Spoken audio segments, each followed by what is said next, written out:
झुल्लू दादा, इन दिनों जो है बहुत कम समय में आप बहुत ज्यादा वायरल हो गए, कैसे संभव हो पाया? अरे मेरे भाई मीडिया भाई, मैं इतना कम समय में बुढ़ा हो चुका हूँ, आप बोल रहे हैं इतना कम समय में वायरल हो गया? क्या आज तक इतना दिन कहाँ थे? मैं मेरे पूछने का अर्थ, आज तक मान लीजिए बहुत दिन जवानी जब रही तो आप वायरल नहीं हुए, अब बुढ़ापे में आप वायरल हो गए, ये जानने की बात है। हाँ तो ऐसा ही बोलने का। तो मेरे भाई आप कहाँ से हैं? हम लोग कुशीनगर से। कुशीनगर से। बहुत बहुत धन्यवाद आपका। आपका चैनल क्या है? समाचार वाले रिपोर्टर। समाचार वाले रिपोर्टर। हाँ। बहुत बहुत धन्यवाद आपका। तो आपने पूछा कि इतने दिनों आप कहाँ थे, तो ऐसा है, मैंने जो बचपन से अपने आप को जो इस कला के क्षेत्र में समर्पित किया था, लेकिन कुछ राम जी की कृपा ही ऐसी जगह पे अटकी थी कि मेरे साथ में ऐसा कुछ नहीं हुआ जो आज दर्शकों का प्यार दुलार मिल रहा है।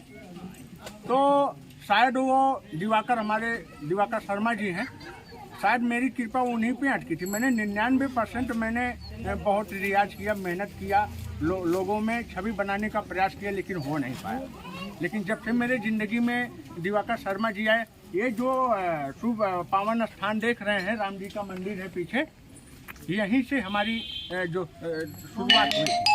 तो कहीं ना कहीं उनका हाथ है, तो इसीलिए मैं आज इस मुकाम तक पहुंचा हूं जो लोगों के बीच में इतनी छवि आप लोग देख पा रहे हैं। कहीं ना कहीं पूरा श्रेय जो है दिवाकर जी को देना चाहते हैं? नहीं, ऐसा नहीं है। मतलब जो 99% मैंने मेहनत किया, बहुत लोगों का मेरे पीछे हाथ है, जनता का भी हाथ है, जो आज देख रहे हैं उनका भी प्यारा आशीर्वाद है। तो ये तो मुझे जो है मेरे मेहनत को उस प्लेटफॉर्म पे रखने का कार्य किया है, तो ये कहीं ना कहीं मेरे लिए प्लस पॉइंट है। झुल्लू दादा, आपको बनारस से ढूंढते ढूंढते हम लोग गोरखपुर आ गए जी। जिस गाने के लिए हम लोग तरस रहे हैं, सुनने के बेकरार हैं, वो गाना सुना दीजिए कि ताकि जो वायरल हो रहा है इन दिनों, जो गाना वायरल हो रहा है वो हमारे दर्शकों को सुना दीजिए। अच्छा, वो सुनाने का मैं प्रयास करूंगा जी। तो मैं थोड़ा सा इस गाने के बारे में बता देता हूँ। मैं एक कॉमेडियन मैन था जो झुल्लू दादा के नाम से मैं जाना जाता हूँ, और झुल्लू दादा के नाम से एक मेरा यूट्यूब पे चैनल भी है जिसमें मेरी कॉमेडी पड़ा करती थी। लेकिन जब मुझे ये प्लेटफॉर्म मिला अनुराग इंटरटेनमेंट के माध्यम से, तो ये सबसे मैं कहना चाहूँगा कि जो ये आप वो आवाज़ में कुहुक जैसा होता है ना, वो आप लोग देखते हैं ना,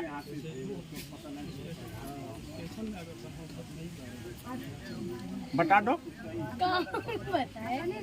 ये जो मेरी कोयल जैसी आवाज़ निकलती है, वो फीलिंग किसकी आती है?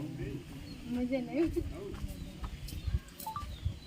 तो ये रागिनी की ही देन जो गाती है ना।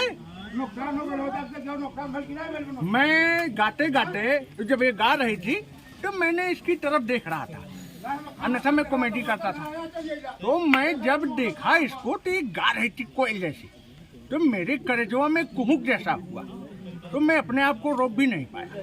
तो मैं इसकी आवाज़ में तार मिला के जब गाया तो मेरे को खुद को भी नहीं भरोसा हुआ कि झुल्लू इतना बढ़िया गा सकता है। अच्छा, उस दिन तो मेरे को ऑडियंस ने या पब्लिक ने नहीं देख पाया था क्योंकि वो लाइव चल रहा था। अच्छा, वही चीज़ वीडियो को जब दिवाकर शर्मा जी ने अपने कैमरे में कैद करके जब अपने अनुराग इंटरटेनमेंट के माध्यम से या अनुराग कॉमेडी के माध्यम से जब उन्होंने डाला तो लोगों में ब्लास्ट कर गया, मैं और रागनी। तो यही मेरी कहानी है जो आज जनता का प्यार मिल रहा है, और मीडिया भाई आप सबके भी माध्यम से बहुत अच्छा प्यार दुलार मिल रहा है, जो आप इतनी ज़्यादा से ज़्यादा संख्या में इस ग्राम सभा में आए हुए हैं इस दादा को देखने के लिए। झुल्लू दादा, आपकी मुलाकात अनुराग सर से कैसे हुई? मेरी मुलाकात जैसे मैं पहले बता चुका हूँ कि मैं यूट्यूब चैनल पे मेरा एक झुल्लू दादा की कॉमेडी है, तो मैंने अपने मिट्टी से जुड़ी हुई कुछ ऐसे चुटकुल्ले टाइप में कॉमेडियाँ बनाया करता था। नहीं, आपकी मुलाकात कहाँ से हुई? अरे मेरे भाई, की गाना वायरल हुआ तब? सुन ही नहीं रहे हैं आप मीडिया। तो कुछ यूँ ही हुआ, जब उन्होंने मेरी कॉमेडी देखा तो मेरे को फ़ोन करके बुलवाया, रागनी और दिवाकर भाई ने। अच्छा, इसमें बात हुई थी, कई सारे लोगों का योगदान है। तो माध्यम किसका था? ये जो बैठी है चंदा भाजी, आप देख रहे हैं, नमस्ते। नमस्कार। ठीक है। चंदा भौजी से संपर्क हुआ, डायरेक्ट मेरे से संपर्क नहीं कर पाए। तो चंदा भौजी ने बोला दादा आपको एक दिवाकर शर्मा करके हैं, बहुत अच्छे इंसान हैं, तो आपका कैरेक्टर उनको पसंद आया है तो आपको बुलवाए।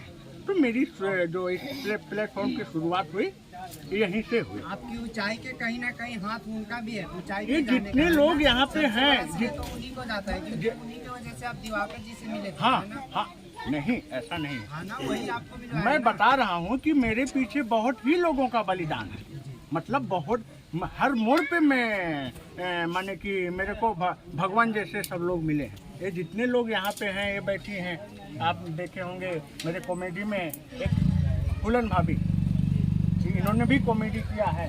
और ये बैठी हैं, एक बार बनारस में मुलाकात हुई थी दिवाकर शर्मा के माध्यम से, इनके साथ में भी मैंने कॉमेडी किया है। और ये जितने भी हैं हमारे हाँ व्यूअर्स हैं, और हमें कहीं ना कहीं कमेंट कर करके मेरा उत्साह बढ़ाने का कार्य किया है। ये जो सुंदर चेहरा आप लोग देख रहे हैं, हाँ यूं ही ऐसा कुछ है। थोड़ा चाहेंगे कि थोड़ा गाना वो सुनाइए, जिस गाने वो को लेकर के आप सुना वायरल दीजिए हो रहे जिससे हैं। आप वायरल हुए थे, रफली के साथ में सुनाइए। अच्छा, मैं सुनाने का प्रयास करूंगा। ये गाना सिर्फ आपका ही है कि इनका भी है, रागनी जी का भी है? रागनी भी गाई थी, हाँ तो वो भी गाएंगे इसके बाद साथ में। लेकिन जब मैं गाया ना हाँ तो मेरे अंदर पता नहीं इसकी एनर्जी मेरे अंदर आ गई, तो मैं एक तार ऊपर, एक सुर ऊपर लगा दिया, तो मेरे से थोड़ा सा नीचे हो गई। आप वीडियो में देखिएगा। हाँ। लेकिन फिर इन्होंने प्रयास किया, तो अब आज तो तैयारी करके आई है ना रागनी, नहीं? ओहो, चलिए मैं सुनाने का, गाएगी ना? हाँ, गाएंगे। हाँ, मैं सुनाने का प्रयास करूंगा।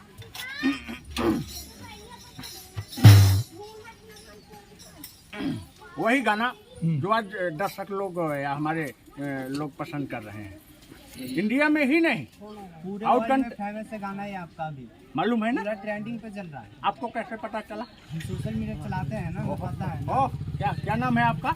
ऋतिक राज। ऋतिक राज। आपका चैनल क्या है? ऋतिक राज ब्लॉग। ऋतिक राज ब्लॉग। जी। थैंक यू, आपका बहुत बहुत धन्यवाद।